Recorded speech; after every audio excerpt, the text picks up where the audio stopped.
Sur la frontière reculée entre la Russie et la Finlande, quelque chose d'inquiétant se passe. Alors que le monde garde les yeux fixés sur la guerre en Ukraine, une autre situation préoccupante se développe tranquillement, plus au nord, en Europe. Les images satellites ne mentent pas. Des mouvements militaires russes significatifs ont lieu près de la frontière finlandaise. Les analystes militaires occidentaux prêtent une attention particulière à ces signaux. Ils observent avec inquiétude ce qui pourrait représenter un nouveau front de tension entre la Russie et l'OTAN. Souhaitez-vous découvrir ce que révèlent ces images? Une concentration de forces militaires russes, suscitant des questions sur les intentions à long terme de Poutine. Plusieurs rapports indiquent que la Russie renforce sa présence militaire près de la frontière finlandaise, suggérant que les plans stratégiques de Poutine pourraient s'étendre au-delà de la campagne actuelle en Ukraine. Ce mouvement intervient juste après que la Finlande a abandonné des décennies de neutralité pour rejoindre l'OTAN, une décision mal accueillie en Russie. Pour comprendre à quel point cette situation est dangereuse, nous devons examiner l'histoire entre ces deux pays. La Finlande appartenait à l'Empire russe jusqu'à son indépendance en 1917. Mais cette liberté a été menacée en 1939 lorsque Staline a lancé la guerre d'hiver, envahissant le pays et exigeant des territoires stratégiques pour repousser la frontière loin de Leningrad, qui est maintenant Saint-Pétersbourg. Malgré la résistance acharnée des Finlandais, qui se battaient comme des lions dans la neige, le petit pays a été contraint de céder. Le traité de paix russe en 1940 a pris environ 10% du territoire finlandais, y compris la région de Carélie et la deuxième plus grande ville du pays, Vyborg. Près d'un demi-million de Finlandais ont dû abandonner leur maison. La blessure de cette perte ne s'est jamais totalement refermée. Pendant la guerre froide, la Finlande a adopté une politique de neutralité prudente pour éviter de provoquer son gigantesque voisin. Cette finlandisation signifiait qu'en échange du maintien de sa souveraineté, le pays s'engageait à ne pas rejoindre les alliances militaires occidentales. Mais quand Poutine a envahi l'Ukraine en 2022, tout a changé. Soudain, les Finlandais ont vu ce qui pourrait leur arriver. L'attaque russe a alarmé la Finlande. En mai 2022, avec le soutien de près de 80% de la population, la Finlande a demandé à rejoindre l'OTAN. En avril 2023, elle est officiellement devenue le 31e membre de l'alliance militaire, une décision historique qui a rompu des décennies de neutralité. Et, comme prévu, cela a irrité le Kremlin. Maintenant, en cas de déploiement de contingents militaires et d'infrastructures, nous serons contraints de répondre de manière symétrique. Et créer les mêmes menaces pour le territoire d'où proviennent les menaces pour nous, la preuve du russe. La réponse est claire et s'accumule chaque jour. Plusieurs médias rapportent le renforcement militaire russe à la frontière. Le journal Kyiv Independent a révélé des détails alarmants dans un rapport montrant que la Russie élargit de manière drastique une base militaire près de la ville de Petrozavodsk, à seulement 160 km de la frontière finlandaise. Cette base n'est pas une simple installation militaire, elle est en train d'être transformée en un nouveau quartier général capable de commander des dizaines de milliers de soldats, une force suffisante pour constituer l'épine dorsale d'une attaque contre l'OTAN. Les images satellites révèlent que la Russie construit de nouveaux dépôts militaires à la frontière finlandaise et prolonge les lignes de chemin de fer dans tout le district militaire de Leningrad. Ce ne sont pas de simples travaux d'infrastructure. Ce sont les artères logistiques qui alimenteront en troupes, équipements et munitions une force élargie. Le major Juha Kukula, professeur à l'Université nationale de défense finlandaise, a bien décrit le problème. Si vous les voyez construire de nouvelles voies ferrées ou rénover les anciennes, il serait sage de commencer à prêter attention. Et ce n'est pas seulement la Finlande qui est en danger. La Lettonie et l'Estonie, de petits pays baltes qui bordent également le district militaire de Leningrad, sont tout aussi menacés. Selon les rapports, ce mouvement fait partie des efforts de Poutine pour étendre l'armée russe à environ 1 500 000 membres actifs. Là où il y avait autrefois de petites brigades dans le district militaire de Leningrad, les analyses indiquent la possibilité de former des divisions entières, chacune avec environ 10 000 soldats. Les actions russes semblent te transmettre un message. Malgré les pertes en Ukraine, le pays conserve la capacité de reconstruire ses forces. Ce processus de renforcement militaire se déroule à un rythme qui a surpris certains analystes militaires occidentaux. Avant l'invasion de l'Ukraine, la Russie dépensait 3,6% de son produit intérieur brut pour la défense. Ce nombre a grimpé à 7%. Les dépenses massives de défense ont surchargé la production d'armes du pays et ont conduit à l'ouverture de nouvelles usines militaires. La production a bondi. On peut le voir dans l'accent mis par la Russie sur ses principaux chars de combat, le T-90 000. En 2021, la Russie a construit environ 40 de ces chars par an. Maintenant, selon les sources de renseignement occidentales, elle en construit 300 par an.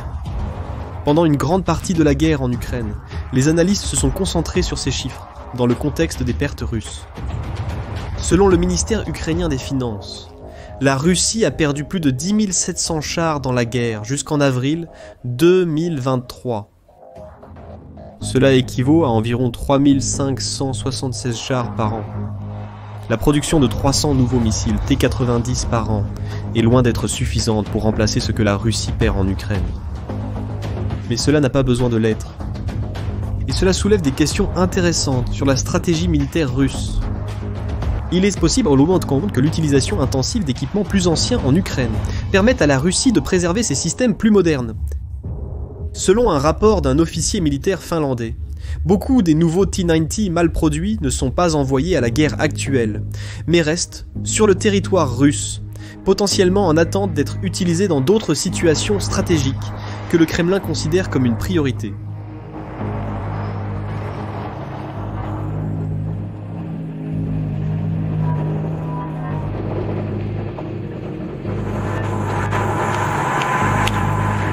La production d'artillerie est également en hausse.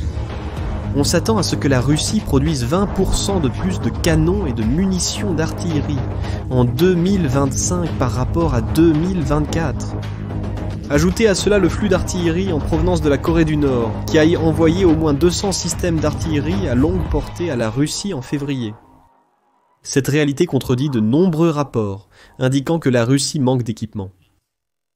Tout indique que la Russie manque d'anciens équipements utilisés en Ukraine. Cependant, se fier à ces stocks soviétiques a permis à Poutine de reconstruire et de créer des équipements modernes, qu'il pourrait bientôt pointer vers le reste de l'Europe. Le général Christopher Cavoli, qui dirige les forces américaines en Europe, a bien décrit ce qui se passe, disant « L'armée russe se reconstitue et grandit à un rythme plus rapide que la plupart des analystes ne l'avaient anticipé. » Dans son témoignage devant le comité du Sénat américain en mars, Cavoli a déclaré « En fait, l'armée russe, qui a supporté le poids des combats, est aujourd'hui plus grande qu'elle ne l'était au début de la guerre. » Certains analystes soulignent que la restructuration militaire russe dans la région pourrait faire partie d'un repositionnement stratégique plus large. En 2024, la Russie a réorganisé ses districts militaires, y compris les structures associées à la défense de grandes villes comme Moscou et Saint-Pétersbourg. Les documents indiquent que cette réorganisation pourrait viser à concentrer davantage de forces russes sur sa frontière occidentale. Le district militaire de Leningrad, bien qu'existant déjà, connaît un changement dans son utilisation. Les rapports suggèrent que là où il y avait auparavant un nombre limité d'unités militaires, il y a maintenant des préparations pour éventuellement accueillir des milliers de soldats supplémentaires dans une région bordant un pays qui a récemment rejoint l'OTAN. Outre les activités dans le district de Leningrad, les rapports indiquent des développements militaires dans d'autres zones frontalières russes. Par exemple, il est noté que le district militaire de Moscou travaille à l'intégration des voies ferrées et des routes avec l'infrastructure en Biélorussie. Il vaut la peine de se rappeler que la Biélorussie a servi de base pour une partie de l'opération russe contre l'Ukraine en 2022. Cette intégration logistique avec la Biélorussie, un pays frontalier de membres de l'OTAN, comme la Lettonie, la Lituanie et la Pologne, suggère un possible renforcement de la capacité militaire de la Russie, non seulement en ce qui concerne la Finlande, mais potentiellement ciblant d'autres fronts en Europe de l'Est. En ce sens, une confrontation entre la Russie et la Finlande serait le duel le plus inégal de l'histoire militaire moderne. D'un côté, nous avons la Russie, avec 1 320 000 soldats actifs, que Poutine prévoit d'augmenter à 1 500 000. De l'autre, la Finlande avec seulement 24 000 soldats professionnels. La Russie dispose d'environ 5 750 chars de combat. La Finlande dispose d'environ 200 chars Léopard, 2 fabriqués en Allemagne. L'avantage russe en véhicules blindés est écrasant, plus de 10 fois le nombre finlandais. Dans les airs, l'écart est encore plus marqué. La Russie exploite environ 1500 avions de combat à voilure fixe et plus de 500 hélicoptères de combat. La Finlande n'a que 62 Sfat-18 Hornets. En mer, la Russie a un porte-avions, plus de 60 sous-marins et 10 destroyers.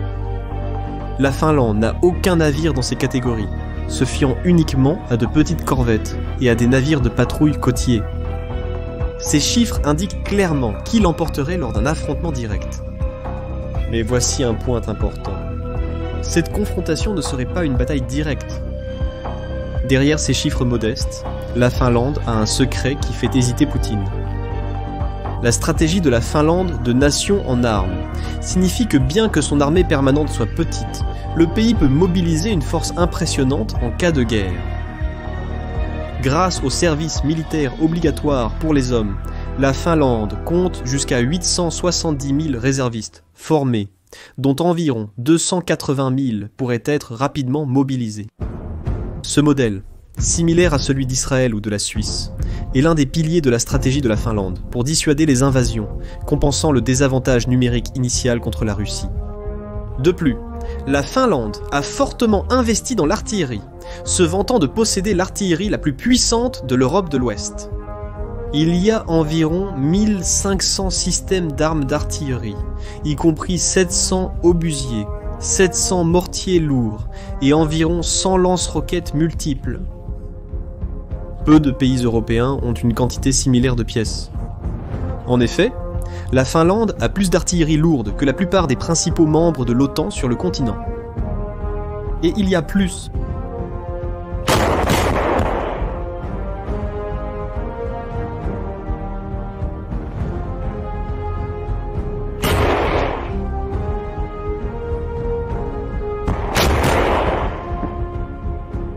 La Finlande connaît son terrain comme personne d'autre. Son armée est très défensive, capable d'opérer dans les forêts et les climats arctiques, avec des unités légères de skieurs et des équipes de tireurs d'élite expérimentés dans la guérilla hivernale, des facteurs qui compliqueraient encore une offensive russe. En décembre 2021, la Finlande a signé un contrat pour acquérir 64 chasseurs de 5e génération F-35A des États-Unis, qui commenceront à être livrés à partir de 2026. À moyen terme, elle aura l'une des flottes de chasseurs les plus modernes d'Europe. Alors que la Russie renforce ses forces à la frontière finlandaise, la Finlande réagit en renforçant sa défense de toutes les manières possibles. Le pays s'est engagé à augmenter ses dépenses à 3% de son produit intérieur brut d'ici 2029, ce qui est 1% de plus que la recommandation de l'OTAN. Impressionnant, bien que cela ne représente qu'environ la moitié des dépenses militaires russes en termes de produit intérieur brut. Pour compléter ces dépenses, la Finlande construit d'impressionnantes défenses physiques. De nouvelles clôtures frontalières jusqu'à 4 mètres de haut, avec du fil barbelé au sommet, sont en train d'être érigées, équipées de caméras de vision nocturne, de capteurs et de haut-parleurs. Le gouvernement finlandais envisage même de révoquer son adhésion aux traités internationaux, interdisant les mines terrestres, pour les utiliser dans la défense du territoire. En matière civile, la Finlande excelle dans ses préparatifs de défense civile. Il y a des milliers d'abris anti-bombes souterrains dispersés à travers les villes uniquement à Helsinki et à la capitale. Les abris peuvent accueillir l'ensemble de la population de 600 000 habitants. Ces abris sont souterrains et seront utilisés pour la protection en cas de guerre nucléaire. La Finlande ordonne même à ses citoyens de maintenir des boîtes d'urgence avec des fournitures qui incluent de l'eau en bouteille, de l'essence et de la nourriture non périssable. Le concept d'une future guerre avec la Russie est en train d'être incorporé dans le tissu du pays. En résumé, La Finlande a adopté une posture de défense totale qui implique non seulement des forces armées modernes et de nombreuses réserves, mais aussi la résilience civile et des améliorations frontalières. Bien que sa puissance militaire absolue soit beaucoup plus petite que celle de la Russie, la Finlande a cherché à augmenter le coût et la difficulté de toute aventure militaire sur son territoire. Mais le véritable dissuasif pour Poutine n'est pas les défenses impressionnantes de la Finlande. Il réside dans un morceau de papier signé à Washington en 1949, le traité de l'Atlantique Nord. Si une action militaire russe contre la Finlande devait se produire, l'article 5 du traité de l'OTAN, l'engagement de défense collective entrerait en jeu. Les 31 pays de l'OTAN, y compris des puissances nucléaires comme les États-Unis, le Royaume-Uni et la France, seraient appelés à répondre militairement pour défendre le territoire finlandais. Contrairement à l'Ukraine, qui n'est pas membre de l'OTAN et n'a donc pas la garantie automatique de défense de l'Alliance, la Finlande est maintenant protégée par ce mécanisme de sécurité collective. Les experts internationaux en sécurité soulignent qu'une confrontation dans cette région pourrait potentiellement dégénérer en un affrontement direct entre l'OTAN et la Russie, avec de graves implications pour la stabilité européenne et mondiale. Et si vous pensez que c'est une possibilité lointaine, considérez ceci. Les responsables russes ont déjà donné des indices inquiétants sur leurs intentions. Le ministre russe de la Défense, Andrei Belousov, a déclaré que la Russie doit se préparer à un conflit avec l'OTAN dans les 10 prochaines années. La Russie a déjà tenté de déstabiliser la Finlande en facilitant l'immigration illégale, ce que les autorités finlandaises considèrent comme une représaille pour avoir rejoint l'OTAN. Ces tactiques restent en dessous du seuil de la guerre ouverte et pourraient être considérées par le Kremlin comme un moyen de punir la Finlande sans provoquer de réponse militaire de l'OTAN. Rendre la vie difficile aux Finlandais sans escalade militaire, par exemple, avec des blocus économiques ou des démonstrations de force à la frontière, pourrait être la voie préférée du Kremlin pour le moment. Mais si ce n'est pas le cas, la réponse à cette question pourrait déterminer de manière significative le paysage sécuritaire futur, non seulement de la région, mais à travers l'Europe. Et vous, qu'en pensez-vous ? Croyez-vous que l'opération spéciale de 3 jours de Poutine, comme il aime l'appeler, s'étendra au reste de l'Europe ? Donnez votre avis en commentaire. Si vous avez aimé cette vidéo, abonnez-vous à la chaîne. À bientôt.